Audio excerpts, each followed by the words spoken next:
سعودی عرب میں مقیم سیاسی جماعتوں کے عہدیداروں کی جانب سے ہنگامی آن لائن پریس کانفرنس منعقد کی گئی، جس میں حکومت پاکستان سے مطالبہ کیا گیا کہ حکومت زبانی جمع خرچ کی بجائے عملی کام کرے اور سعودی عرب سے پشاور کے لیے فلائٹ کو یقینی بنائے۔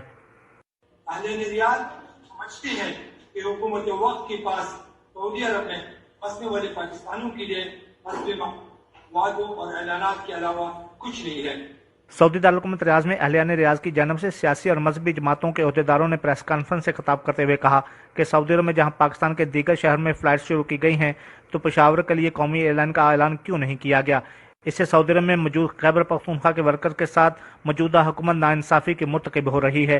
فوری طور پر فلائٹ چلائی جائے تاکہ خیبر پختونخوا کے باسی بھی آسانی کے ساتھ روانہ ہو سکیں۔ اس کے علاوہ سعودی عرب میں 100 سے زائد پاکستانیوں کی ڈیڈ باڈیز کو لے جانے کے لیے بھی کارگو جہاز کا اہتمام کیا جائے تاکہ میتوں کے ان کے علاقوں میں دفنایا جا سکے۔ اس کے علاوہ حکومت پاکستان کو ایسے تمام ورکرز کی جانب توجہ دینی چاہیے جو سعودی عرب میں مشکلات کا شکار ہیں۔ آن لائن کانفرنس سے ڈاکٹر مزمل، خالد اکرم رانا، لالا زور احمد خان، محمد خالد رانا، حنیف بابر اور دیگر نے بھی اظہار خیال کیا۔